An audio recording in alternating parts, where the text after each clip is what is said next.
ప్రశ్న, ఎందు నిమిత్తం బంధకాల్లో ఉన్నారు? అసలు ఎందుకు ఆ బంధకాల్లోకి వెళ్ళావు ఒక కారణం చెప్పు. సువార్త నిమిత్తమా, ప్రభు నిమిత్తమా, సాక్ష్యం నిమిత్తమా, సిగ్గుమలన లోపము ఇష్ట పాపిష్టి బలహీనతల నిమిత్తమా? దేవుని రాజ్య మార్గమును ప్రజల ముందర పారించి దెబ్బలు తింటే రామగుండంలో సురేష్ అయ్యర్ మందిరంలో వేదిక మీద వాడబడుతూ ఉండగా అప్పటికప్పుడు అసూగా ఈ పరిస్థితులు ఏంటి, ఇంకా బలమైన అభిషేకం కావాలి.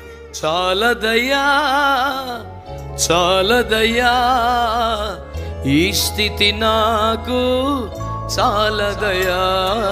తరచుగా పనులు చేసుకుంటున్న వారి మీద, పొలములో ఉన్న వారి మీద, ఇళ్లలో ఉన్న ఒంటరి ఆడవాళ్ళ మీద దాడి చేస్తూ, చంపేవారిని చంపుతూ, చెరిచేవారిని చెతుకుతూ, బలాత్కరించేవారిని బలాత్కరిస్తూ చెలరేగిపోతున్న పాపిష్టి దుర్మార్గ వికృత చేష్ట. సురేష్ అయ్య గారి ఫేమస్ డైలాగ్ కూడా చెప్తాను మీకు. దావీదు ఒకప్పుడు భయంకరంగా ఏడిచాడు, అయ్యో అయ్యో బలాఢ్యులు కూలిపోయారు. మాత్రం ఆలస్యం జరగకూడదని వేగంగా హాస్పిటల్కి తరలిస్తూ ఉంటే ఆ అంబులెన్స్కి యాక్సిడెంట్ అయితే లోపల పరిస్థితి ఏంటి? నీ ఖరీదును బట్టి కాదురా. అంబులెన్స్ అన్న ఒక పదాన్ని బట్టి పెద్ద పెద్ద కార్లు పక్కకు జరిగి నీకు చోటిచ్చినాయి. నేను మనిషినేగా, నేను రక్త మాంసాలు ఉన్నానుగా, ఇంకా సిగ్గుమాలి మాట్లాడితే నేను ఉప్పు కారం తిన్నానుగా, ఇలాంటి గతిమేళ్ళ బుద్ధి పాపిష్టి వాగుడు వాగితే మరి ఇంకెందుకు రాను అంబులెన్స్? నీకు అభ్యంతరం రాకూడదు, నీకు ఆటంకం రాకూడదు, నీకు ఎవడు అడ్డు రాకూడదు, రెడ్ సిగ్నల్ కూడా తీసి పడేయాలని నీ మీద చట్టం ఉంది. నువ్వు ఎలా పని చేయాలి దేవుని కోసం, ఎలా పరిగెత్తాలి దేవుని కోసం? అడిగి ఏమీ లేదు రా బొట్టి మీద, మనం దేశాన్ని మోస్తున్నాం గుండెల మీద. ఎలా ఉండాలి నువ్వు? ఒక్కొక్కని కాల్చుతూ, కరిగిస్తూ, మండిస్తూ నీ దాకా వచ్చాక నీ దగ్గర ఆగిపోయిందంట. నేను దేని నిమిత్తము సంఖ్యలలో ఉన్నాను? దైవజనుడు అపోస్తలుడైన పౌలు బంధకాల్లో ఉన్నాడు, సంఖ్యలలో ఉన్నాడు. నిజానికి పౌలు రాసిన లేఖలలో చాలా లేఖలు జైల్లో, చెరసాలలో ఉండి రాసినవే. నిరుపమానమైన సేవ చేసిన మహా గొప్ప దైవజనుడు అపోస్తలుడైన పౌలయ్య గారి సేవలో చాలా భాగం కష్టాలలో, శ్రమలలో, బంధకాలలో, దారుణమైనటువంటి హింసలలో జరిగింది. పౌలయ్య గారే కాదు, మేము కూడా చాలాసార్లు కష్టాల్లో ఉన్నాం, శ్రమల్లో ఉన్నాం, బాధల్లో ఉన్నాం, బంధకాల్లో ఉన్నాం, చెరసాల్లో ఉన్నాం, కారాగారంలో ఉన్నాం, బందీగృహంలో ఉన్నాం అనే సాక్ష్యం చెప్పగలిగిన స్థాయి దైవజనులు కూడా ఉండే ఉంటారు కదా. నా ప్రశ్న ఏమిటంటే, సూటిగా అందరికీ, చిన్నవాళ్ళు పెద్దవాళ్ళు వ్యత్యాసం లేకుండా అందరికీ సూటిగా, ప్రభు పాద సేవకుడిగా, మీకు వాక్యం ద్వారా పరిచయం చేసే అవకాశం పొందిన దైవజనుడిగా నేను అడుగుతున్నాను, సంధిస్తున్నాను. ఆ ప్రశ్న ఏమనగా, మీరు దేని నిమిత్తము బంధకములో ఉన్నారు? మీ శ్రమ, మీ కష్టం, మీ సంఖ్యలు, మీ బంధకాలు, ప్రతిబంధకాలు, అవరోధాలు, ఆటంకాలు, అభ్యంతరాలు అన్నీ కూడా మిమ్మల్ని కట్టిపారేసి ఎక్కడికక్కడ కాలం మెదపకుండా చేసేస్తున్నాయి కదా. బంధింపబడిన వారమైనట్టు ఉన్నారు కదా.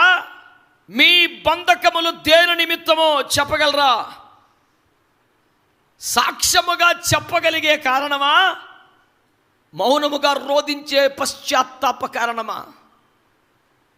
ఏదైనా ఈ పూట జరగాల్సిందే. మీరు బంధకముల్లో ఉన్నారా? మీరును బంధింపబడి ఉన్నారా? మీ స్వేచ్ఛ హరింపబడిందా? మీకు స్వాతంత్రం లేకుండా అయిపోయిందా? అడుగడుగున ప్రతిబంధకాలు ఏర్పడుతున్నాయా? బందీ గృహములో మీరు నెట్టివేయబడిన స్థితిలో ఉన్నారా? స్వేచ్ఛ స్వాతంత్రాలు లేని బంధకముల్లో మీరు మూయబడిన తలుపుల మధ్య, కట్టబడిన ప్రాకారముల మధ్య, పరిమితమైన పరిస్థితుల మధ్య, రెక్కలు తెగినటువంటి పక్షి వలె, తోక తెగిన గాలి పటం వలె సేవ చేస్తున్నట్లుగా బాధపడుతున్నారా? ఇవన్నీ నిజమే అయితే ప్రశ్న, ఎందు నిమిత్తం బంధకాల్లో ఉన్నారు? పౌలు గారు అంటాడు, దేని నిమిత్తము నేను బంధకాల్లో ఉన్నాను? ఆ సువార్త నిమిత్తము అంటూ ఓ ఖరీదైన కారణాన్ని సగర్వంగా చెప్పగలుగుతున్నాడు. నీవు కూడా చెప్తావా సాక్ష్యం? మరి పూట దేవుని నిమిత్తమే, దేవుని పని నిమిత్తమే, ఫలాని కార్యం నిమిత్తమే నేను బంధకాల్లో ఉన్నాను. కొన్ని తరములను దేవుని కొరకు ఆత్మలో రేపగలిగిన సాక్ష్యం అనేది చుట్టూ ఉన్నవారు కూడా బాధతో గుండెలు బాదుకొని ఏడ్చే కారణం అనేది. నీ విషయమై పరిశుద్ధులు భారముతో ఏడుస్తున్నారా? బాధతో ఏడుస్తున్నారా? నువ్వు దేని నిమిత్తం బంధింపబడ్డావు? అది కావాలి. సువార్త నిమిత్తమా, ప్రభు నిమిత్తమా, సాక్ష్యం నిమిత్తమా, అభిషేకం నిమిత్తమా, ఆత్మల నిమిత్తమా, దేవుని రాజ్యం నిమిత్తమా, సిగ్గుమలన లోపము ఇష్ట పాపిష్టి బలహీనతల నిమిత్తమా? న్యాయాధిపతుల గ్రంథంలో న్యాయంగానే పలుమార్లు బంధించబడ్డాడు సంసోను అనే న్యాయాధిపతి. సంసోను బంధించబడ్డ ఏ సందర్భంలోనైనా అరే రే రే రే రే రే రే రే అన్యాయంగా బంధించేశారే అని ఎంత పాపిష్టుడు కూడా అనిపించదు. ఇంక పరిశుద్ధులకి ఎలా ఓరిడు మళ్ళీ దొరికాడా అనిపిస్తుంది తప్ప అరే రే రే రే అన్యాయంగా అని కట్టేశారా అని ఎవరికి అనిపించింది? నన్ను ఒకసారి జ్ఞాపకం చేసుకో అని తెగెడుతున్నాడుగా. హలో హలో శాంసన్, వారి యెహోవా అభిషక్తునికి విరోధంగా చెయ్యతలేదు, అభిషక్తునని ఒళ్ళు మరిచి ప్రవర్తించిన వానికి విరుద్ధముగా చెయ్యెత్తారా. యవ్వనమునని ఒళ్ళును మరచి అలయు వరకు బహు ఆటలు ఆడిన. ఎటు పడితే ఎగురుతున్నావు, గంతులేస్తున్నావు, యవ్వనముందనా, బలముందనా? నిలువదు యౌవనము శాశ్వత కాలము, మోక్షము నాకు రాది మంటి దేహము, మనిషి మరువకు మంటివి నీవని, మోసపోకు ఈ మాయలో మై మరచి, మరలక తప్పదు మరలా మంటికి, మనిషి మరువకు మంటివి నీ. పేర్లు చెప్పను కానీ ఒక పాపిష్టోడు బాగా పాటలు పాడేవాడు. పాటలు పాడుతున్నాడు కేకెత్తే ఒక చోటుకి వెళ్ళి పాటలు పాడిన తర్వాత పాడు పని చేయబోయాడు. మామూలు గొట్ల వీళ్ళు కొట్టింది చాలక పోలీసు వాళ్ళని కేకేసాలకి అప్పగించారు. మాకు బలం సరిపోట్ల, మాకు పొట్టలు తెలియట్లా, ఎట్టట్టు కొట్టాలో నువ్వు కొట్టని. మిగతా కార్యం వాళ్ళు కంప్లీట్ చేశారు. వాళ్ళు కంప్లీట్ చేసి చెరసాల్లో పడేస్తే ఆ జైల్లో కూర్చొని ఊసల మధ్యలో తోడు లేని మోడు నైతిని నీడ నీవే యేసునాదా అని పాట రాశాడు. నేను పోయి కొంచెం విడ్రా దగ్గరికి అంటే వచ్చాడు, ఏ జన్ నెత్తి మీద పెట్టి, నీకు ఈడ తోడు కావాలరా సైతానికా బేట అన్నా, నేను ఇప్పటికే గాయాలతో చెరసాల్లో ఉంటే ఆదరించడానికి వచ్చావా, కొడతాకు వచ్చావా అంటే నిన్ను ఆదరించడం పాపంరా సైతాన. సాక్ష్యం చెప్తా, నేను ఒంటరిగా ఆ చీకటి గదిలో పడి ఉన్నప్పుడు, నువ్వు ఉపవాస ప్రార్థనలో ఉన్నావిట్రా, నువ్వు ఏకాంత ప్రార్థనలో ఉన్నావా? ఒకడు తప్పిదమునకై దెబ్బలు తినడానికి ఏమి గణమని వాక్యం చెబుతుంది కదా. దైవావేశము కలిగినటువంటి అపోస్తలుడైన పేతురు గర్జిస్తున్నాడు, పనికి మళ్ళీ పనిచేసి దెబ్బలు తింటే ఏంట్రా సాక్ష్యం? అందులో నువ్వు మేలు చేసి కీడు అనుభవించిన దేవునికి హితమగను, ఇందుకు నీవు పిలవబడి నీ పిలిపే అది. మేలు చేసి స్వార్థ చెప్పి ఆత్మలు ప్రకటించి అద్భుతాలు చేసి దేవుని రాజ్య మార్గమును ప్రజల ముందు పారించి దెబ్బలు తింటే సంతోషపడిపోతాడు దేవుడు. చేసిన పనికి మళ్ళీ పని తిన్న దెబ్బలు తిని మళ్ళీ సానుభూతి కోసం ఏడుతున్నావు, సన్నాసి ఏడు పని, మారు మనసు పొందో. నీ ఏడుపుకి అర్థం పర్థం ఉండాలి. ఓ మోకాలు వేసేసి ఏడు చేస్తే పని అవ్వదు. సరిగ్గా చెప్పు, నువ్వు దేని నిమిత్తం బంధకాల్లో ఉన్నావు? పాయింట్ ఏంటంటే దైవజనుడు బంధకములలో ఉన్నవారిని విడిపించాలి. యెషయా 61 చెప్పింది అదే కదా. చెరలో ఉన్న వారిని విడిపించుటకును, గుడ్డి వారికి తెరవ చేయుటకును, బంధింపని విడుదల కలుగు చేయుటకును. యెషయా 58 ఉపవాసం కూడా అదే.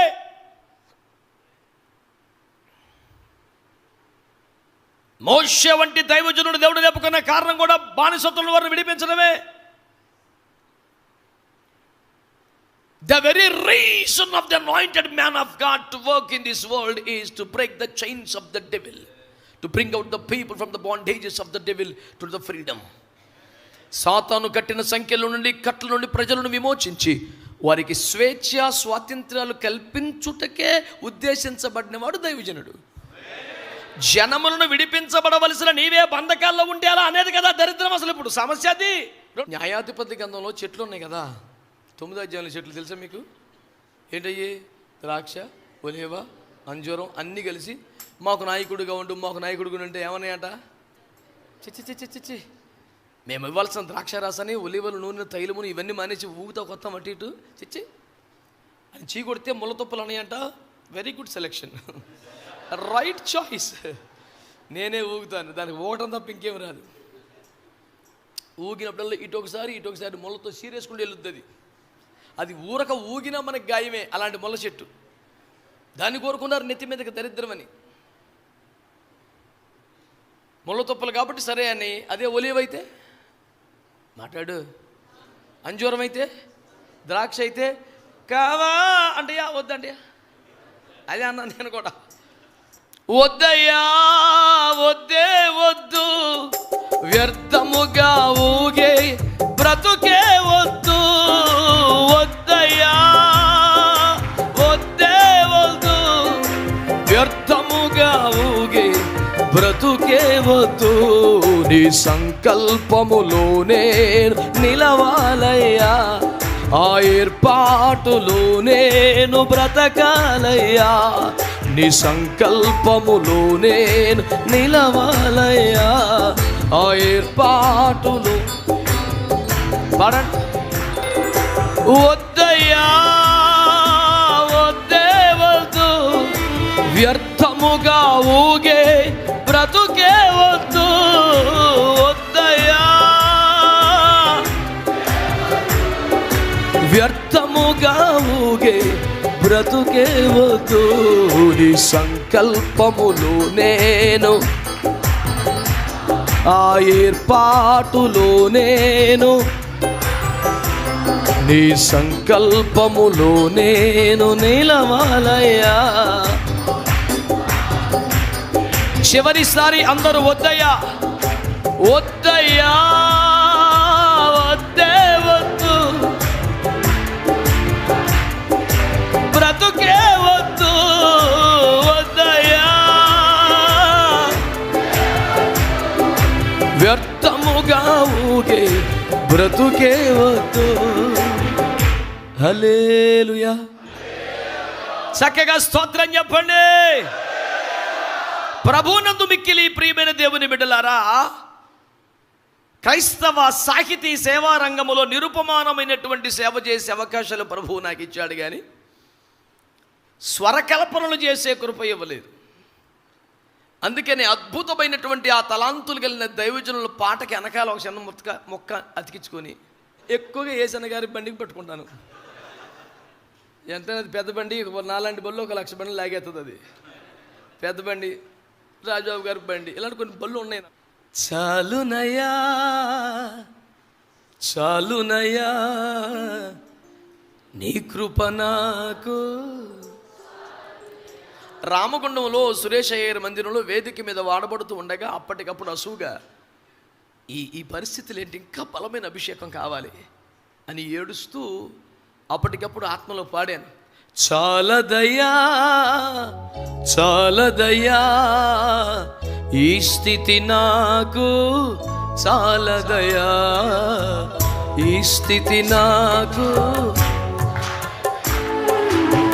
చాలదయ్యా చాలదయ్యా ఈ స్థితి నాకు, ఈ స్థితి నాకు. నదిలో నేను నడవాలయ్యా, ఈతలు మునిగి తేలాలయ్యా. వాడు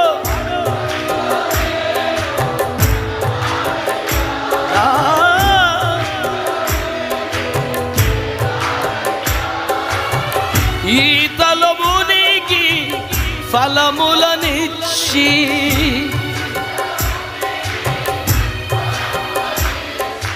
మహిమను నీకు నేను ఇవ్వాలయ్యా.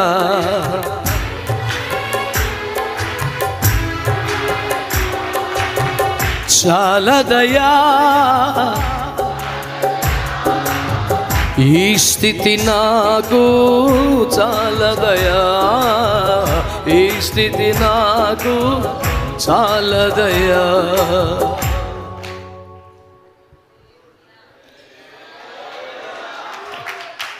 ఈ స్థితి చాలదు, కొట్టాలి గట్టిగా.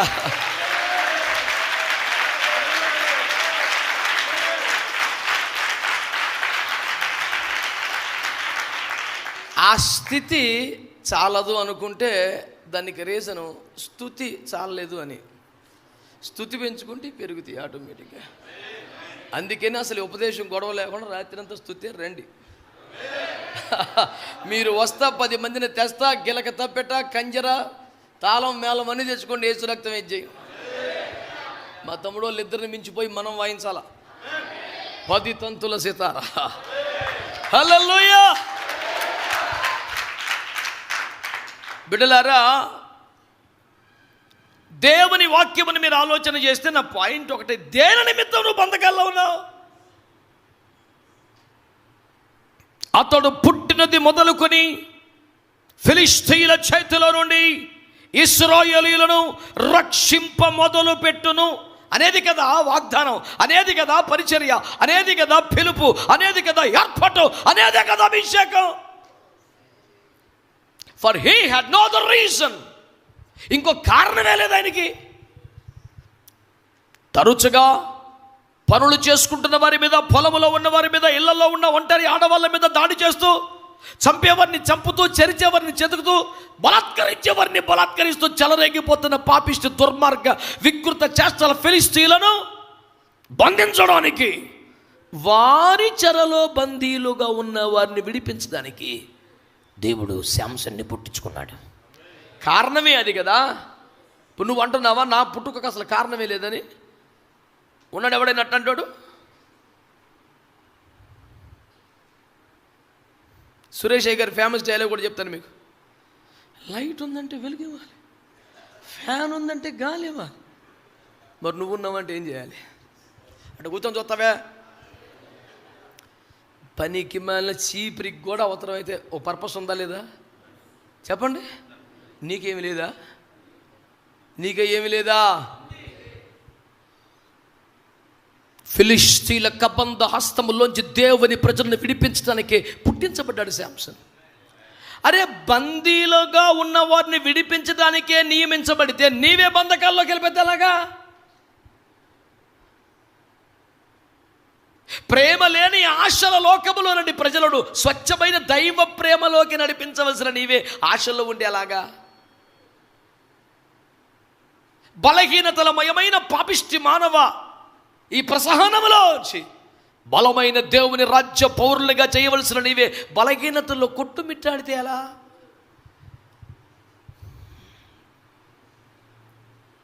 దావీదు ఒకప్పుడు భయంకరంగా ఏడిచాడు. అయ్యో అయ్యో, ఒక రాజుగారి నోట రావాల్సిన శబ్దం కాదు అది. అయ్యో అని ఏడుస్తున్నాడు. ఏమయ్యా, ఏమిటి ఏడుపు కారణం అడిగితే, బలాఢ్యులు కూలిపోయారు. ఎవడో ఒకడు పడిపోతే అంత దుఃఖం రాదు, ఎవడో ఒకడు ఓడిపోతే దుఃఖం రాదు. బలాఢ్యులు, రే బాబు, దేశం నీ మీద ఆశ పెట్టుకుందరు అయ్యా, నువ్వు పడిపోతే ఎట్ట? అయ్యో, బలాఢ్యులు కూలిపోయారే. వాళ్ళు కూడా ఎట్లాంటి వాళ్ళు అంట? సింహ వ్యాఘ్రముల వంటి వారు, అనగా సింహము పెద్ద పులి వంటి వారు పడిపోయారట. వాటిని మృగరాజుగా పెట్టుకుని చాలా చిన్ని జీవులు ధైర్యంగా బతికేస్తున్నాయి.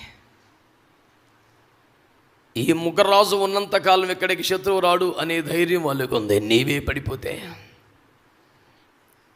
ప్రాకారమే కూలిపోతే, గౌనులే ఓడిపోతే, సింహములే చచ్చిపోతే, బలాఢ్యులే కూలిపోతే, మిగిలి ఉన్న వారికి ఏడుపు తప్ప ఇంకేముండదు, దుఃఖం తప్ప ఇంకేముండదు. నా ప్రశ్న, నువ్వు దేని నిమిత్తము బంధకాల్లో ఉన్నావు? మేము కూడా ఏమో స్వేచ్ఛ స్వతంత్రాలతో నవ్వుతా తులుతా ఎగురుతా ఏమి లేవండి. మాకు చాలా బంధకాలు ఉన్నాయి, నిజమే. నీకు కూడా చాలా బంధకాలు ఉన్నాయి. కానీ దేని నిమిత్తం? నేను సువార్త నిమిత్తమే బంధీనై ఉన్నానని పౌలయ్య గారు తేటగా చెప్పకనే చెప్పారు.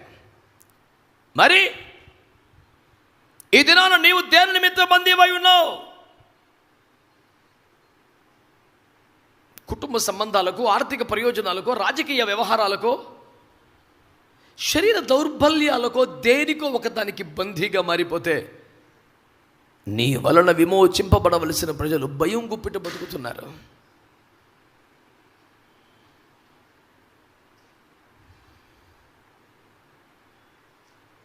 ఎవడైనా వచ్చి ఏయ్ చంపేస్తాను కొట్టేస్తా అంటూ మనల్ని ఇబ్బంది పెడతాడు అనుకో, ఏంటి పిచ్చి పిచ్చేసేలా వేస్తున్నావు, మా నాన్నగారు వచ్చారంటే నేను చంపేస్తారు అని ధైర్యంగా మనం చెప్తాం. ఇప్పుడు ఆ నాన్నగారిని ఆడు బంధించేసి ఉంటే ఆల్రెడీ ఆ నాన్నగారివి నీవే, జనములకు తండ్రిగా నియమించబడ్డ సేవకుడివే, జనములకు తల్లిగా నియమించబడ్డవాడివి. నీవే బంధకములో చిక్కుకొనకూడదు, విడిపించవలసి వాడే బంధకాల్లో ఉండి ఎలా మరి. ఇప్పుడు నేను విజయవాడలో ఆ పదం వాడాను, మీకు గుర్తుందో లేదో. అత్యవసర వైద్య చికిత్సల కోసము వేగముగా తీసుకెళ్తున్నటువంటి అంబులెన్స్కి యాక్సిడెంట్ అయితే ఎలా, అది నేను వాడిన మాట. ఏమాత్రం ఆలస్యం జరగకూడదని వేగంగా హాస్పిటల్కి తరలిస్తూ ఉంటే ఆ అంబులెన్స్కి యాక్సిడెంట్ అయితే లోపల పరిస్థితి ఏంటి?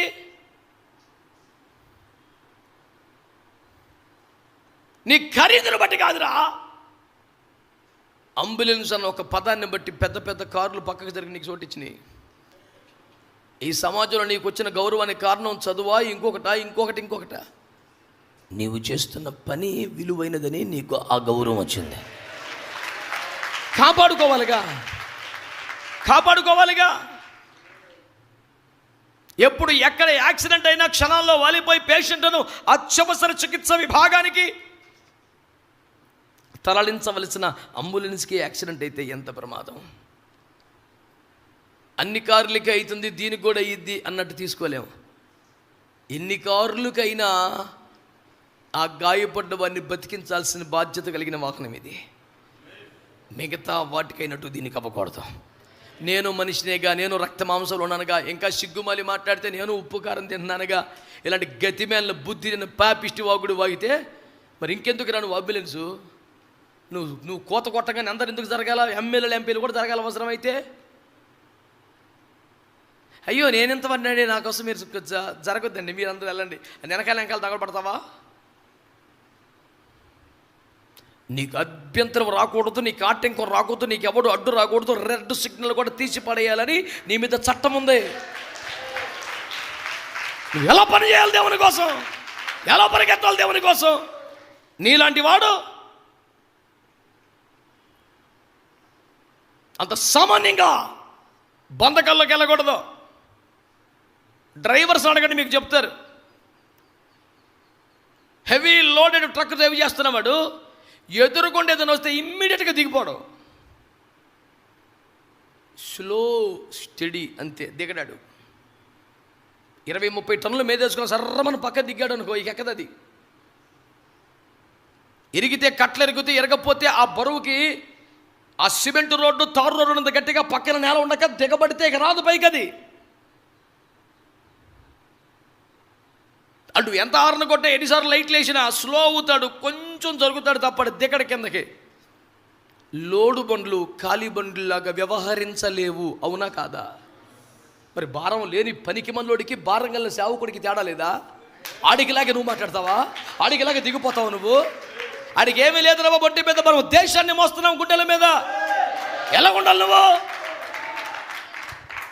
నేను మనిషిలాగేద్దని మాట్లాడగా. నువ్వు ఒక మామూలు మనిషి అనుకుంటే ఇంత పెద్ద భారాన్ని మెత్తి మీద పెట్టుండేవాడు కాదు దేవుడు.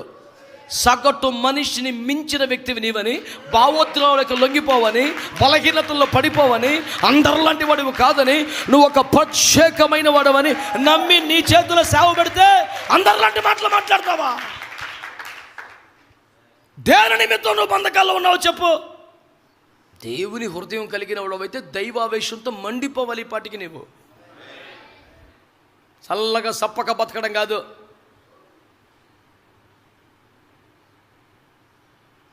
సిల్క్ వైర్ కాదు, 720 వైర్లు కలిపినా సరే చెక్కలో కరెంట్ రాదు. దాని లక్షణమే అది. విద్యుదావేశానికి, తరంగాలకి వాహకంగా, సాధనంగా మారలేదు అది. జనించినటువంటి శక్తిని కానీ, ప్రసరింపబడుతున్న ప్రభావాన్ని కానీ తన దాకా వచ్చేదాకా రానిచ్చి ఆపేస్తుంది అది. అట్ట బతకూడదు ఎవడో కూడా.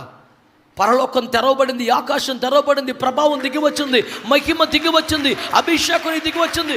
ఒక్కొక్కని కాల్చుతూ, కరిగిస్తూ, మండిస్తూ నీ దాకా వచ్చాక నీ దగ్గర ఆగిపోయింది. మోషే మొదలుకొని అపోస్తలుల దాకా ప్రవహిస్తూ వచ్చిన ప్రభంజన అభిషేక తైలం నీ దాకా వచ్చాక కార్యాలు జరగట్లా, నీ తరం వచ్చాక పని జరగట్లా, నీ హయాంలోకి వచ్చిన తర్వాత బాప్తిస్మాలు లేవు, నీ చేతికి వచ్చాక అభిషేకం లేదు, నీ మూమెంట్ వచ్చిన తర్వాత మొత్తం చప్పబడిపోయింది. నువ్వు ఒక చెక్క, నువ్వు ఒక మట్టి, ప్రభావాన్ని మోసుకెళ్ళట్లేదు. నువ్వు ప్రభావాన్ని మోసుకెళ్ళట్లేదు.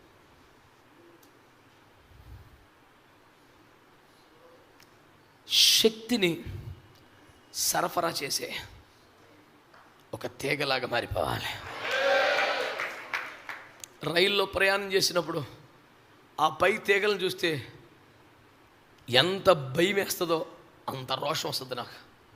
ఓరి నాయన, ఏం వైర్లు 25,000 మెగావాట్లంట. ఏందిరది? 25,000 వాట్స్, మెగావాట్స్.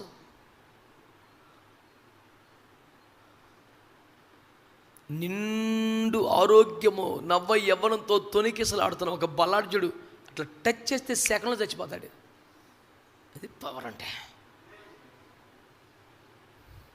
ఒక్క తీగ ఎంత శక్తిని, ఏమి కనపడదు పైకి చూస్తాకి, ముట్టుకో తెలుస్తుంది.